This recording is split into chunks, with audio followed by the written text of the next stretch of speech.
You're listening to an Anazao Ministries podcast. You may have heard that two heads are better than one. But did you know that two hearts are also better than one? Today, we are talking about the one and only The Doctor Who. We're going to be discussing the many specials that they have, what our favorite specials are, going from the Christmas specials to the other specials. It should be a really fun time.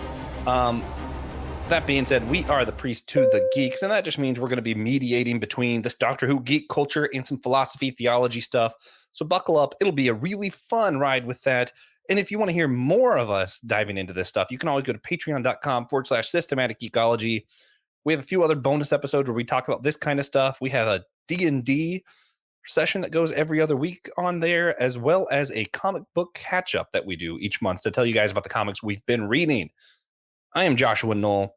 I'm one of the co-hosts here, as well as a co-host of the Whole Church podcast and a fourth-year biblical studies student at North Greenville University, trying to finish up and pulling out my hair as I do, which is bad because I'm already balding. And what I've been geeking out on recently is honestly just a lot of stuff. But one is Our Flag Means Death on HBO. And man, it's pirate comedy. It is hilarious. And as a huge pirate geek, if you've been listening, you know I am obsessed with pirate lore, pirate history. And it fascinates me how accurate they get Stede Bonnet in this show. And it's one of those where I'm like, yeah, we don't talk about Stede Bonnet because his story is absurd, which makes it just perfect and ripe for a comedy. It's a great show. Joe, what's going on with you? So I am Joe. I am a podcaster, broadcaster, and I want to set the table for today's discussion by breaking kayfabe just a little bit.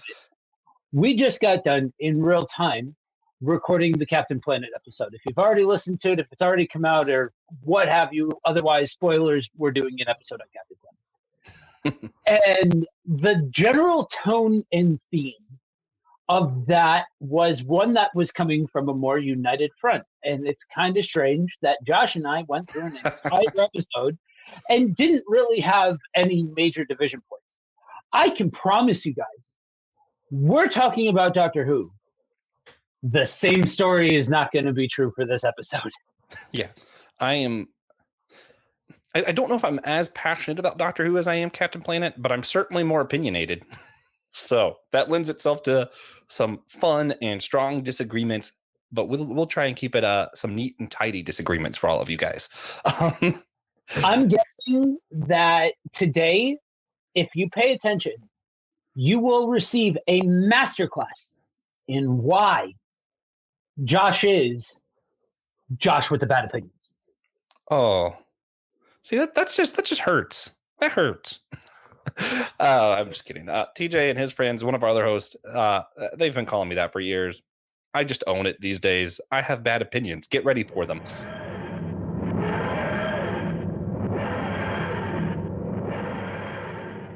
That being said, it is time for us to talk about Doctor Who specials. And the reason we're doing this is because recently, the new Doctor Who special, I think it's the Return of the Sea Devils.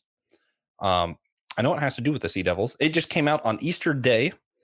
And I tell you, it's one of those times where I hear pirates, I hear space, I hear Doctor Who, sci-fi.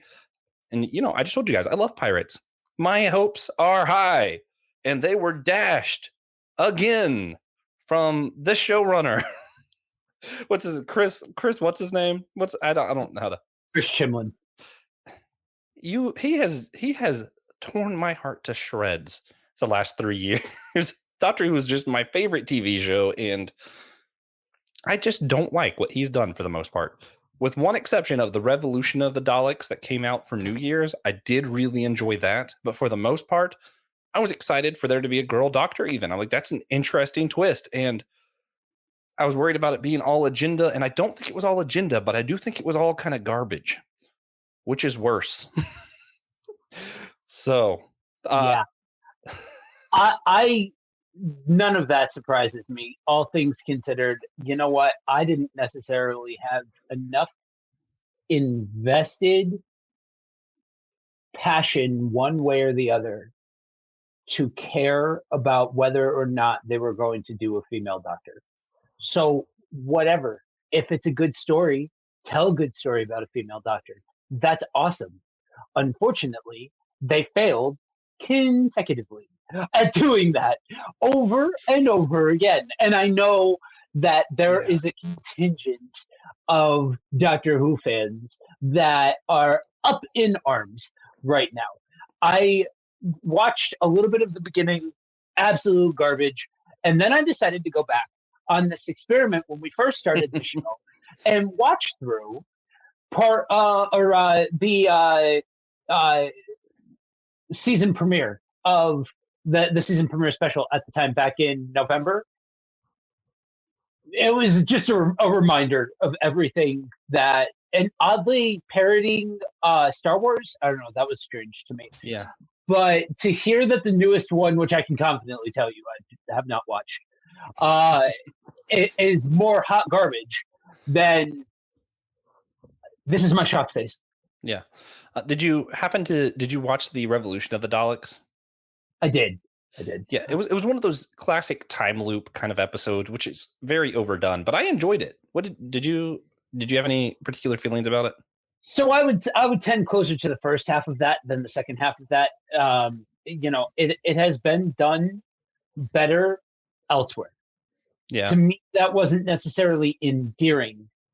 To me, that was more of the same, just felt the same, and just like a reductionist presentation of something that, like I said, was done better elsewhere. Yeah, I get that. I just happen to like time loop episodes, so it's hard to go wrong. And it's not even I think they did great at it or anything. It's just hey, I kind of like this format. It's the Doctor. They didn't mess anything up with the storyline. That's a win with this guy, you know. And that really is with this era, and that's the sad thing is, like, I'll tell you, Doctor Who, when done right, is some of the most intriguing, powerful, entertaining storytelling that exists in media. There's a reason why there's a whole mess of us that are just kind of along for the ride during the wilderness years until it gets good again. Kind of half keeping an eye on the temperature of the fandom, waiting for that big resurgence moment of, oh, it's good again.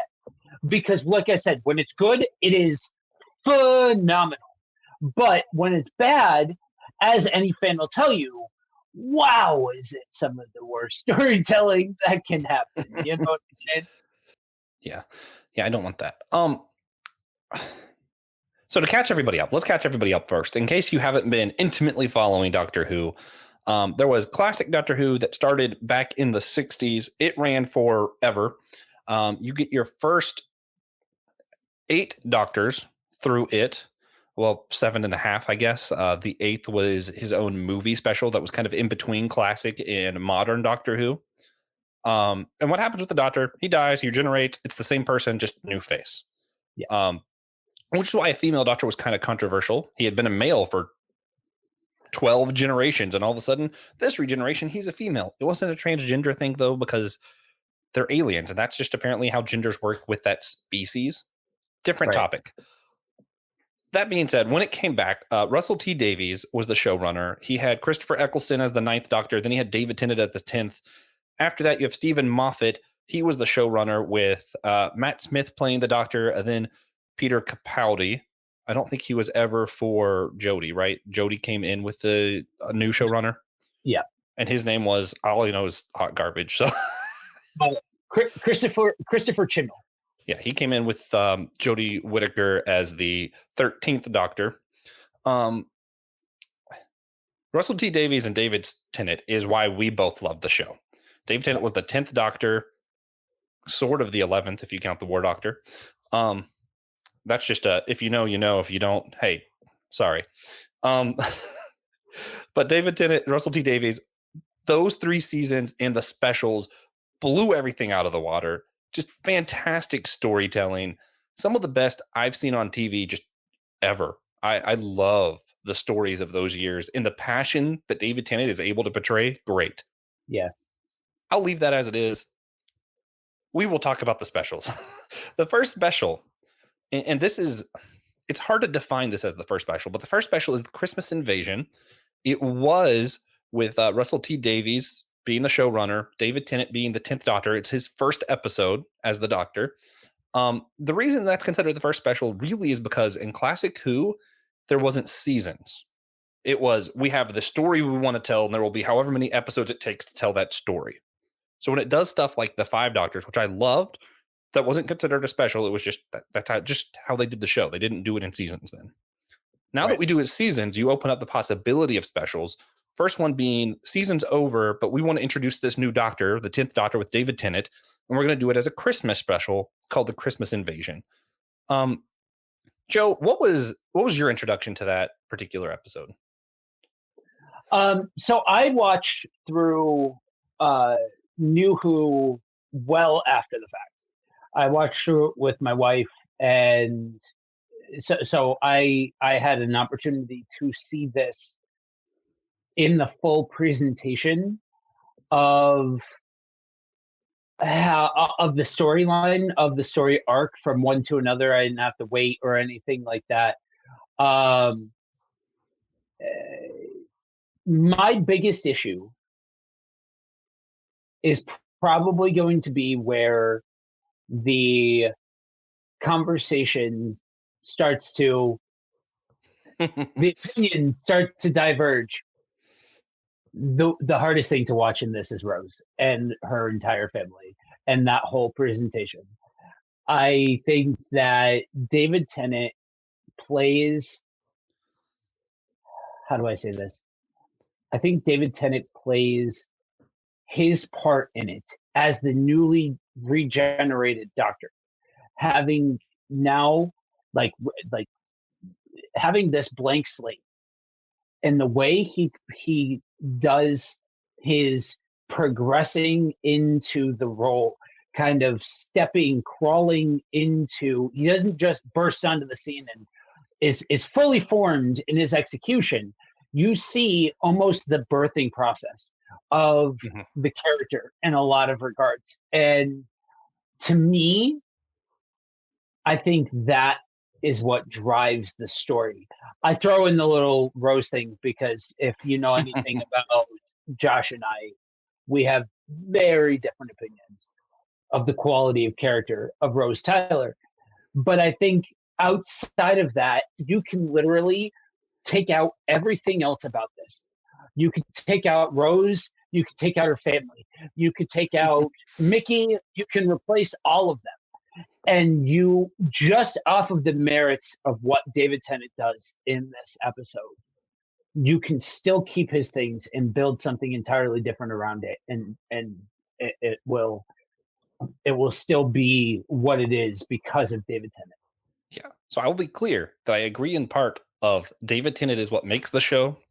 You could deal with pretty much anything, have everything else cut out, and just be, you could probably have 3 seasons of David Tennant in the TARDIS just being stuck, and it would still be phenomenal because he is just that good. But yeah. I love Rose Tyler. I love her family.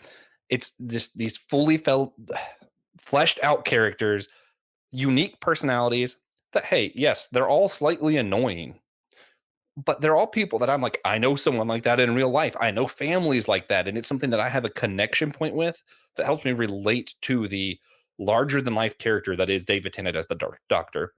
And I would argue, not today, but I would argue that David Tennant's Doctor, the 10th Doctor in Rose's love story, is possibly the greatest love story of all time. Phenomenal stuff. If you look at like just what it means to be a good love story, as far as characters that are well defined, easy to relate to, a situation that's larger than life, and them overcoming that and ending up together, that checks all the boxes. But so to get, I knew you weren't going to let me just leave that out there. No, definitely not. To get the full experience of this conversation, stay tuned, because that's coming down the pike. But the last shove that I'll give in this is that you have a centuries-old nigh deity in their universe who is in love with a whiny, obsessed teenager. It's creepy. It's weird. It's the add-on to an otherwise wonderful sci-fi romp. And I'm not even saying, you know what? Honestly, if you take that out, if you take the love story portion out, honestly, so much of Rose Tyler's story arc becomes bearable. But where it absolutely falls to pieces is this whole idea of no, where it starts to fall to pieces is the idea of the love angle. Where it completely falls apart is the execution of the love angle. That is, but so Josh, I'm going to ask you. This is I understand what we just did to one another, and I know how bad you want to retort, but I really want to leave this as a preview session for people to get people to tune into the Patreon episode where we go at it. I'll just say one thing. I will say, I personally feel as though part of the intent was that the age and the weirdness of it all was the largest obstacle to their love. I think they addressed that by adding in a different character in a very unique way that to me solves the issue. To Joe does not. And if you want to hear why, again, we will do that another day. Is that an okay place to leave them? Do you need to push back one more time? No. Okay, because we could push back and forth all day on this one. Trust us. That being said, this was a special episode. When David Tennant is appearing, like he said, it's kind of a birthing process. He's slowly making an appearance here and there. He hasn't fully recovered from the fact that he died. He's coming back. And when he comes up, it's just random one-liners here and there. You're like, this guy's kind of funny. I want to see more. And it's as if the showrunner knew that this was going to be the greatest Doctor of all time. So he wanted to tease us. And then you get more than halfway through the episode before he shows up, quotes the Lion King, and kills the bad guy. And it's just, when I say gold, I mean that moment when he first fully is awake up till the end of that episode, that's some of the best TV out there. Like, that was chef's kiss. Yeah. I love that. I think. Yeah. No, I agree. I think, yeah. Yeah. Also, quotes the Lion King. I mean, come on. Oh, man. So that being said, that was not the only special. That was the first of many Christmas specials that were eventually turned into New Year's specials. They started doing New Year's instead. There are also other specials, but I think the ones that really stand out to a lot of people are the Christmas and New Year specials. Joe, did you have any of those specials that really stood out to you that were holiday related? Yeah, so the next one in line, which is The Runaway Bride, which sees the introduction of, I'll say it, the single greatest companion of the modern era of Doctor Who, Donna Noble herself. And I think that overall, this to me felt more like a sci-fi romp than an interpersonal sort of presentation like the previous one did. For better or for worse, like it or not, what you saw was personality and humanity and relationship and that aspect of Doctor Who's storytelling. In The Runaway Bride, while there was some of that, this felt more like a ridiculous sci-fi romp. And to me, Donna Noble, while this might not be her very best performance, I think she gets better as as her time on the series goes on. I do think that for me, the energy that she brings to it, especially when you take the lovesick puppy dog nonsense away and you juxtapose it with somebody who's like, I'm not impressed by you. You know what I mean? But while still being intrigued, but Mhm. without this lovesick puppy dog nonsense. I think that is what so compels the story for me. And when you take into consideration what the character of Donna Noble becomes along the way, this I think is the perfect introduction to her character. I agree with most of what he said. Ironically, Rose is not my favorite companion. Donna is absolutely my least favorite, and I'm including Classic, who I cannot stand Donna. Which really, I don't think it's because she's not fleshed out or anything like that. She just annoys me. Like, it's not even like really like an opinion as much as it's a that kind of person just gets on my nerves. Right. Um, that's interesting though. I honestly I forgot about that special. Which is ironic because there are some really bad specials that I remember. And since we're in the year of Lewis, I do want to ask you, what did you think about the Narnia special with Matt Smith when they did the Lion Witch in the Wardrobe as a Christmas special? Um, Yeah, I think I feel the same way. I was like, it happened, you know? that's a thing that they did, and I get it. It's a British TV show. It's Lewis. I understand. I get why they did it. It happened. Okay, and now we move on. You know what I mean? Yeah. I think what's funny is I think part of this it's two different sides of where I feel like for you love Narnia so much that it was hard to appreciate a lesser spin on it. I will say it was just lesser of quality. And as for me, I don't care enough about Narnia for me to care about that episode that I was like, okay, why are we doing this? Um, Right. Yeah, especially when you consider some of the other readaptations that have happened over the years. yeah, BBC being the one that sticks out in my mind. There's animated ones. There are better renditions of the story than that. And while they weren't trying to be a faithful adaptation, there is still a category for well done reimaginings, I guess is a good way of putting it. So there were still that they had room to put forward a really good product using that particular piece of source material. I just think categorically on every single level they failed. yeah. The one that I think inspired them to try and do that because they did another different spin of an old classic, and this was my favorite for a very long time until more recently. Um, why can't I think of what this one's called? The Fish Planet. Do you know what I'm talking about? I don't. Oh, well, it's a Christmas Carol. Duh. That's literally the name of the episode. Oh, They yeah, do a Christmas Carol with the Scrooge, and it's a lot of time travel shenanigans to kind of show him, past, present, future, but with a different spin. And honestly, I think the cool part was there was a flying shark, and it felt more Christmassy than any of the other Christmas episodes. Like they really honed in on the Christmas spirit, which we're in May. Y'all don't care about Christmas spirit, but guess what? Actually, we're in April. I don't know my months, guys. Anyway, were there any other Christmas or New Year specials that stood out to you?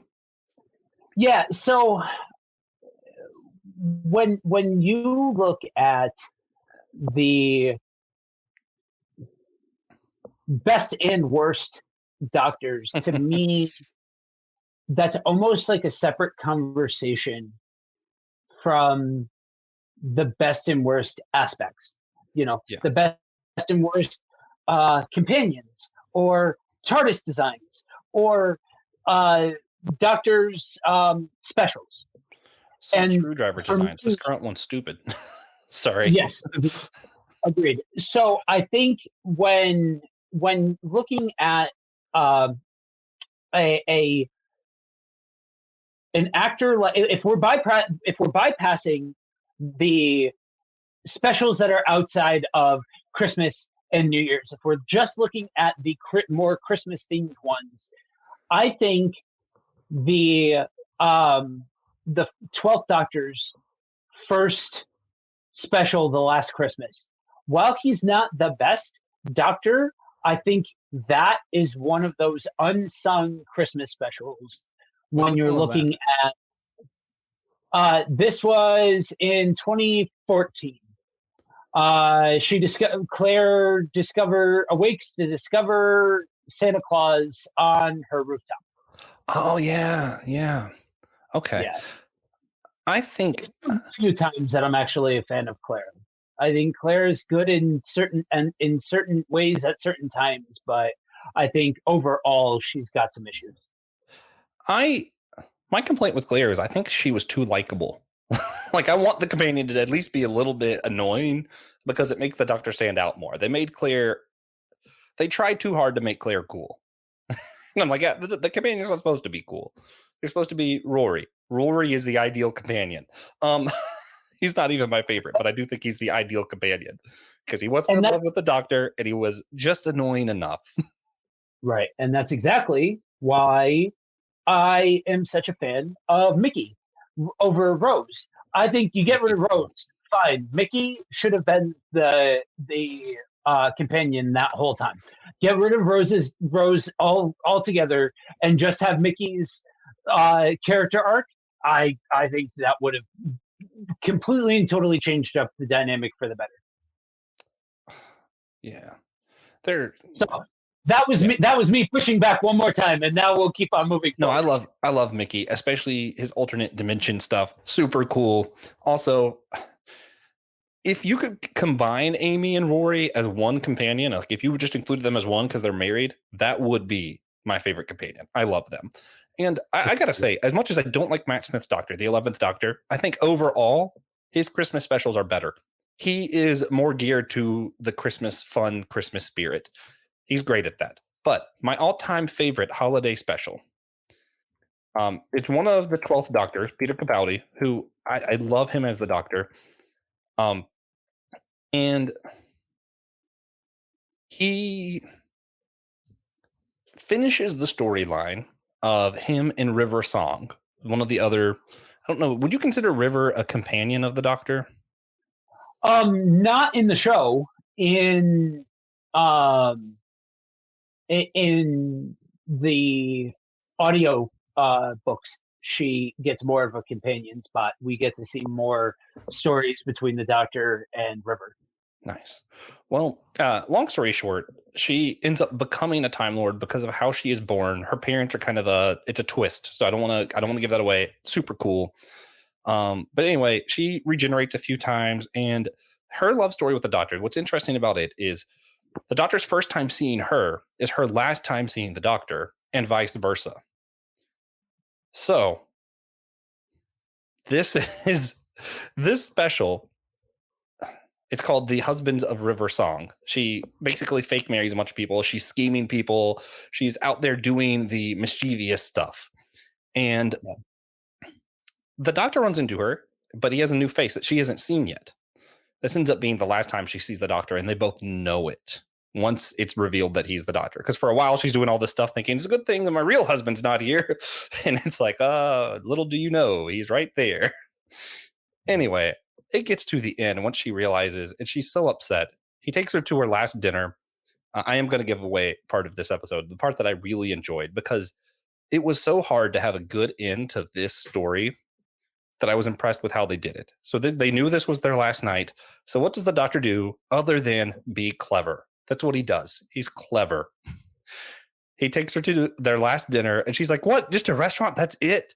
He's like, one last night together. Do you know how long nights last on this planet? I forget how long it was, but it's like hundreds of years or something. Just absolutely absurd. It's like, so this is our last night together.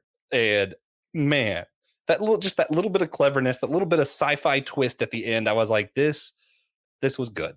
It was a happy, feels good ending to a good Christmas special and a good love story. See, I wouldn't have labeled that as a holiday special. I guess I see it, but if we are labeling that as a holiday special, like for me, it depends on when you ask. Between the Donna Noble introduction and this, as far as which one is my favorite, I think that honestly, part of why I didn't like the love story between Rose and the Doctor is because shortly thereafter we were introduced to the love story between the Doctor and River. And I'm like, this is the money. You need to forget about the nonsense of the companions. I don't think the companions should ever be romantically interested in the Doctor. I think that is not a storytelling mechanic that works in any way, shape, or form. I think every single time it has sucked horrifically.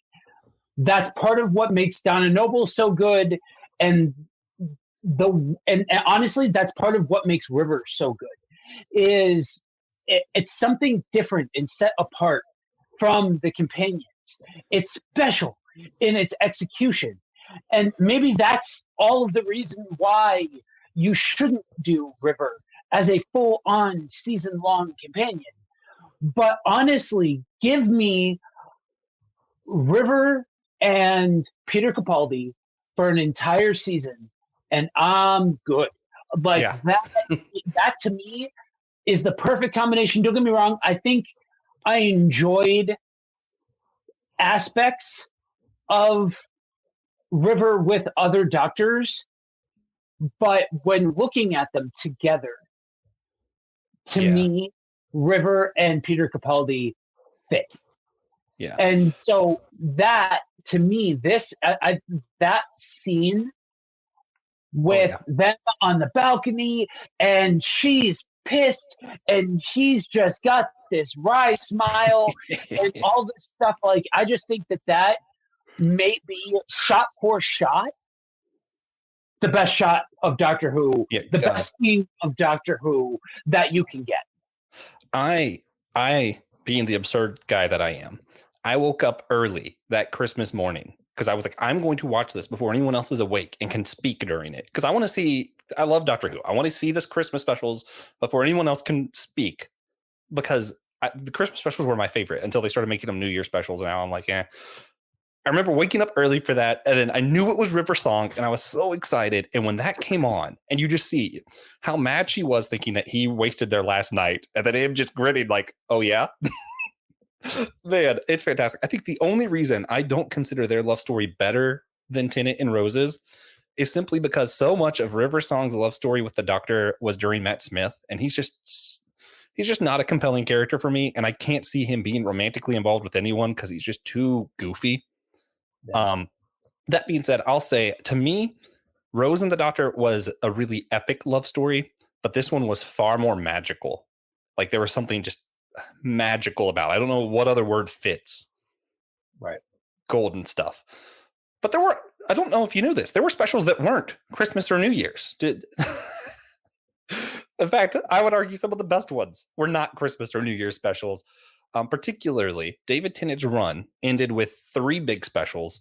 And now Jodie Whittaker is going to try to end with 3 big specials. First one was good, not great. Second one was bad. Not a surprise. We'll see how the third one goes when it comes up. How about the specials that aren't Christmas or New Year's? These other specials, does anything stand out to you? So this is, if I had to build my top 5, then on my top 5 would be the End of Time parts 1 and 2. I think the next Doctor is honestly eye rolling. It's fine. It's whatever. It happened. It existed. Yeah, it's a thing that existed. Fine. But that 2-part, the End of Time, I thought for me is some of the single best Doctor Who storytelling that there is, and we don't get out of this part of it without talking about Wilford. I think man, dichotomy between those two, just I struggle to find. It made me want an entire season of those two companioning together. You know what I mean? Yeah. The only downfall to this for me was I started watching halfway through season 2 of David Tennant being the Doctor. No idea that the Doctor regenerated. So when this happened, I was very, very angry. I was like, who is this guy? Who is this Matt Smith? Get him off the screen. And I felt that way for the next 3 years. But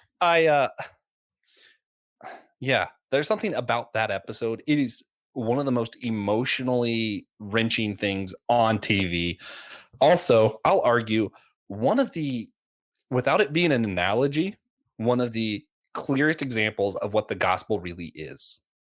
When I see David Tennant as the doctor with the I don't want to die, I'm thinking of Jesus praying in the garden, like, if you can take this cup from me, Lord, right?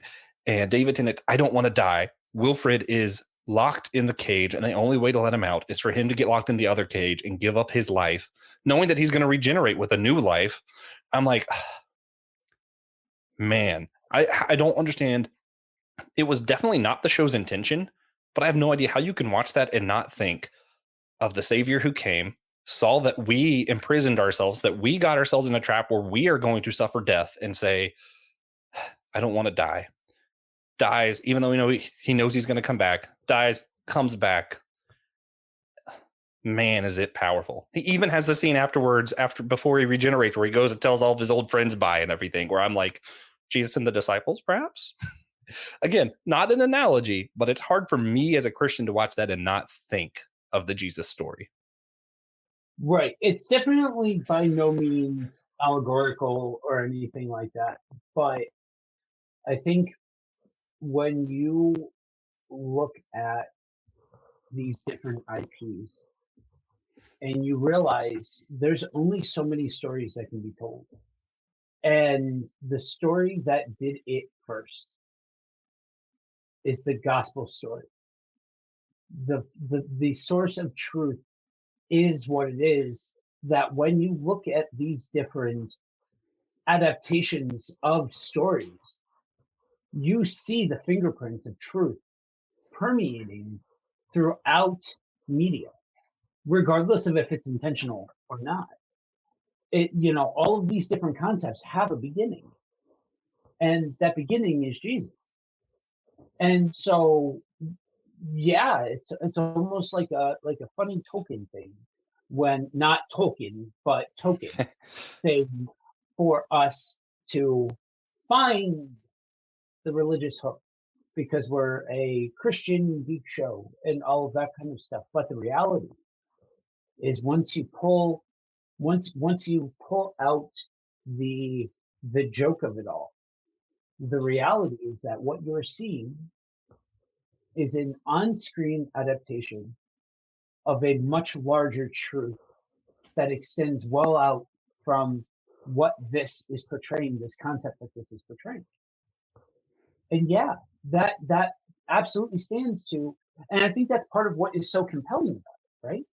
Some track with me, something that is so unknowingly powerful to those around it that he is not subject to any, he doesn't have to be subject to anything that's happening, but in an act of just sacrificial love, not that and anything else, but sacrificial love, and subjects himself to something, to something horrific, and then has the moment of the flesh.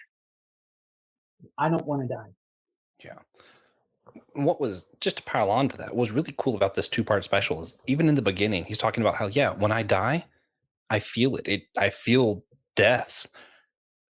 And to know that he went through that on purpose for a single individual who arguably is of a lesser race, of significantly less, like, he's not an important person, which I think even David Tennant points that out. It's like, you're not even, but he just loves people so much that he couldn't help but make that sacrifice. Right. Then, to take this off of the serious tone that we're on and ruin it for a second, you see a glimpse of Gallifrey that still exists with the Time Lords, and they proceed to not touch that story at all for 3 years of Matt Smith being the Doctor. And that is also just part of what infuriates me so much, is that this special shows you Gallifrey's still out there, and then they go, nope, we're not going to touch that. That was infuriating stuff to me. Yeah. But not the point. The point is that we see this sacrifice, we see this love, and one of my when we're going to specials that aren't Christmas specials, I would have to mention The Planet of the Dead. That was always one of my favorites. It was a standalone on itself. It had a lot of fun of, he got excited because he met someone named Alonzo, and his saying, the thing he likes to say is Allons-y, which is let's go in French. So he's like, Allons-y, Alonzo. And he had all this fun, and it's who the Doctor is. He's love, joy, peace. That's who the Doctor is. Might sound familiar. And they get stuck with this bus load of people in the middle of nowhere. And he goes in knowing that he might die, because he knows his death is coming. Knowing that he might die, he goes in there prepared to sacrifice to get these people out. And I love that story. Maybe not as much as when he actually makes the sacrifice, but I want to say with the Doctor, we started off with a joke of two hearts are better than one, but I think this is what makes the Doctor great. It's that he loves people. He's always willing to make that sacrifice. A good Doctor Who story is a redemption story and a sacrifice story. Is that, would you say the same thing as far as your greatest specials? Are they typically ones that kind of involve those themes? Yeah, it's one of the two, if not both. Yeah. Yeah. And I think that's one of those where physically he has two hearts. And I couldn't imagine them not doing that because it's kind of a nod to who the character is. I think that was an intentional, it's part of his physical whatever, but also it was a nod of who this character is. And Joe, you couldn't have said it better. It's all about that sacrifice because of love for people. We're still recovering from the Easter season right now. And that just sits with me so heavy, knowing Jesus felt death. It's not like his death was insignificant. He felt nothing because he's God and just went down and won the end. He felt death for us. And I think that's part of, we like to show the gory parts of the beatings and all that, but we forget that he literally felt death. I feel like that doesn't get talked about enough. Yeah, I would agree. And I think that that's part of why I'm not the biggest fan of Passion of the Christ. Is it's so fixated on doing the blood, guts, and gore of it all, and doesn't sit in the fact that this is a being that does not have to experience this, that is experiencing this. This is a being that is just out of pure sacrifice doing this. And that, to me, you're getting focused on the wrong things. I get it. It was a horrific thing. I get it. I understand the significance behind showing it. But that's not the most important part. And that's what I think some of the way that Tennant displayed the killing blow, if you will. I think that's part of what made it so resonant. Is it didn't have the gore to take away from the emotionalism. It wasn't displaying this horrific death. It was all about the emotional depths of the situation. Yeah. And that's one where, yes, the story is not about Christ. It's not about the gospel or anything like that.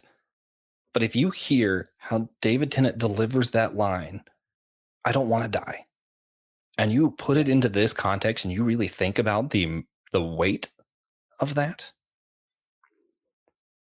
that should do something to your heart. That, I'm not saying that if it doesn't, something's wrong with you, but for me, that does something it steers in my soul something deeper than what's there.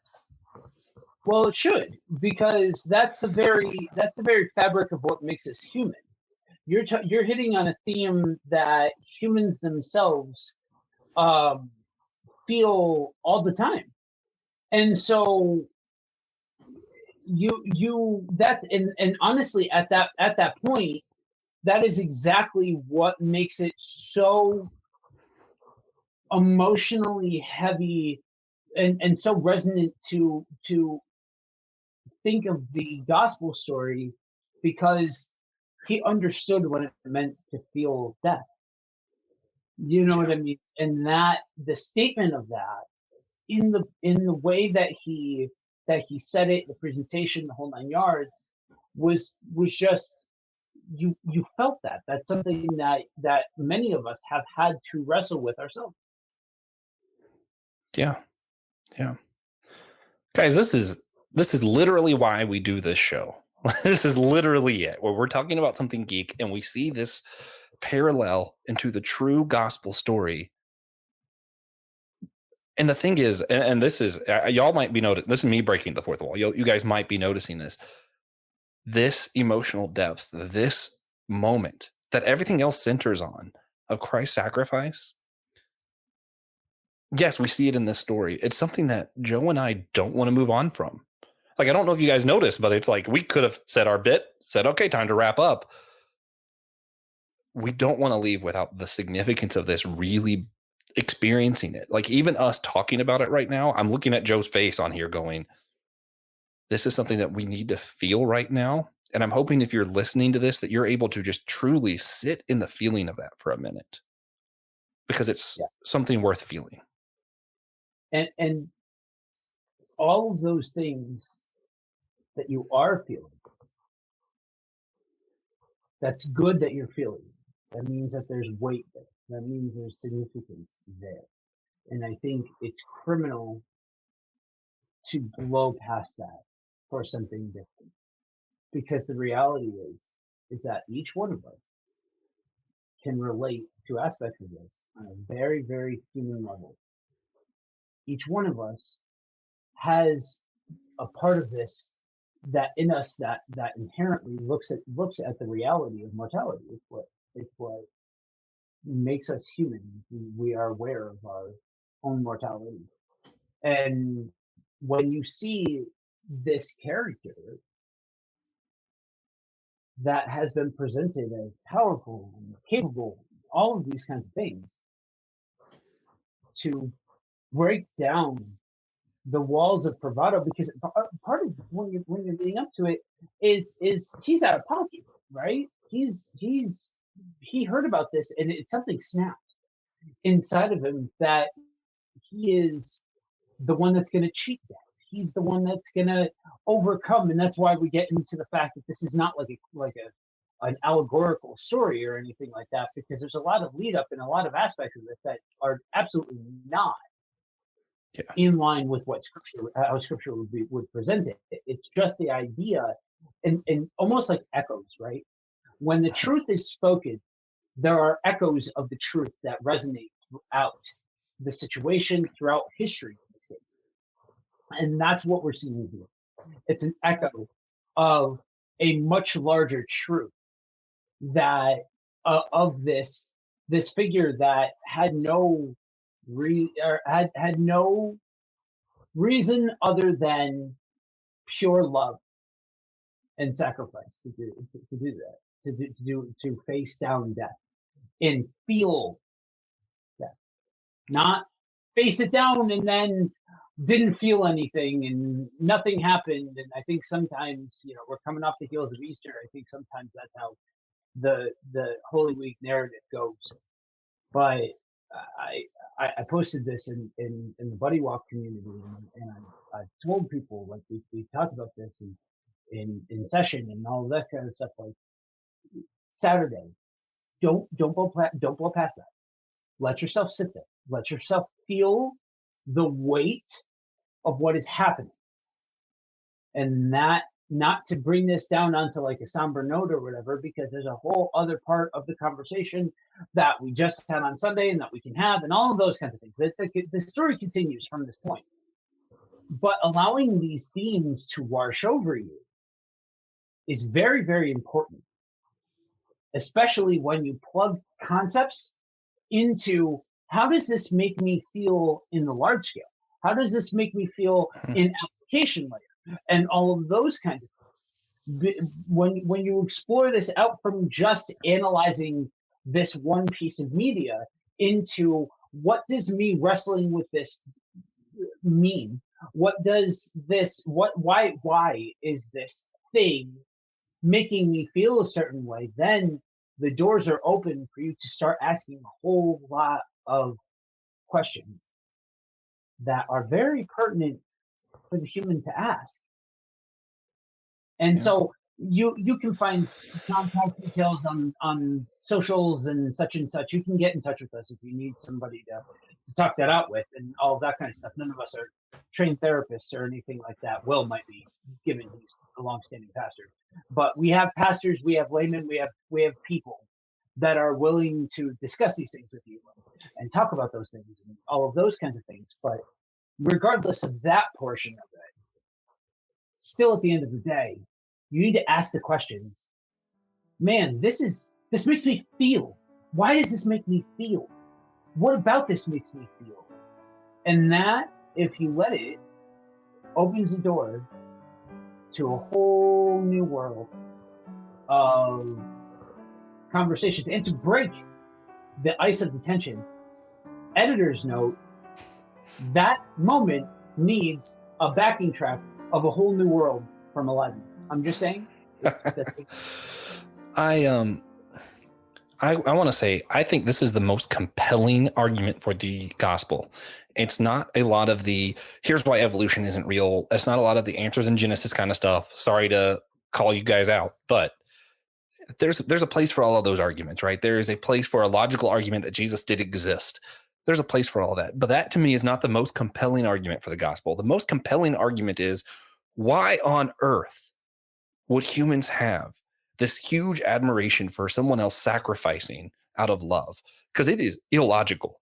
There is not, you can't follow any strain and say, a lot of stuff you can. Like, there's a reason we think theft is bad, because social Darwinism, and, that would be bad for the community. So that dies out until, the good communities left are those that, you cannot tell me that it is logical or that it in some way evolved where we think, yep, sacrifice, that's a good thing.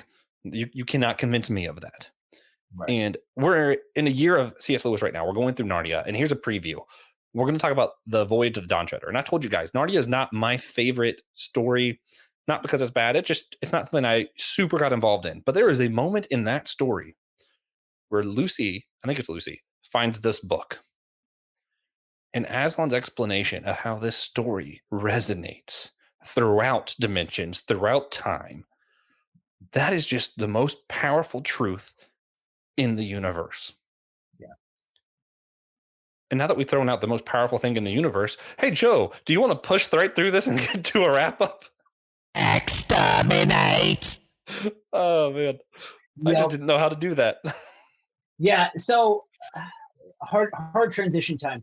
Yeah, in bringing this plane in for a landing, I think when it comes to Doctor Who, if you've never watched Doctor Who, or if you're looking for recommendations or what have you, you start with David Tennant and go from there. Christopher Eccleston, I think, catches a bad rap. He is absolutely my second favorite Doctor. I think his one season is phenomenal. I just think he's a wonderful, wonderful actor. That being said, it's very short. That being said, it tends to get overshadowed by David Tennant and Matt Smith. But if you're looking for, if you're a completionist, start with Christopher Eccleston. But I think if you're going to start with the one that you're likely going to like the most, you go with David Tennant, and just invest in some ridiculous storytelling, because it not every single solitary story hits, but man, are there more. When it is good, it is great. You know what I mean? And especially when you look at the storytelling that is contained in a lot of these Christmas specials, I think the all of these specials bring something to the table. Not every single something is great. Some of them's fair to middling, and some of them just plain suck. But each one of them brings a storytelling to the table that you can at least get invested in on some level. Yeah, the great thing about Doctor Who is it is whimsical, it's fun, but it always brings you back to asking bigger questions, and it seems like it's pretty intentional about that. For my recommendation, completely not Doctor Who related, I want to tell you guys, if you haven't read the Gwenverse comics, right now only one issue is out. We're going to be doing an episode about the second issue when it releases, because we kind of have a little bit of insider We know what's going to be in there kind of stuff. So be ready for that episode when we release it at the end of this month. Actually, issue 2 should come out by the time this episode is released. So check it out. Gwynverse, fantastic read. And that being said, Joe, we already said, if you guys want to talk to us more about these themes or about anything personal or emotional, you can reach us on our website, on our Facebook group. We also both have our own podcast where we kind of get into some of these deeper topics like that, purely from the Christian standpoint. Joe, where can they go to hear your other show and what else you do? So I am on the air live 6 out of 7 days a week at either Buddy Walk with Jesus or Kingdom on the Road on all of the socials. You will be able to find me. Yeah, and I do the Whole Church podcast. We just talk about church unity and what the church is up to today.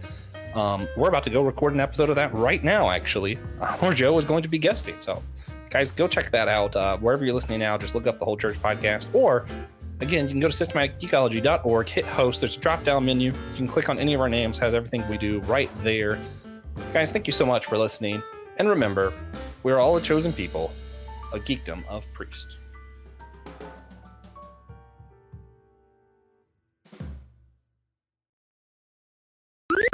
This was an Anazao Ministries podcast. If you enjoyed this show and would like to learn more about our network, be sure to check out the Anazao Ministries podcast network.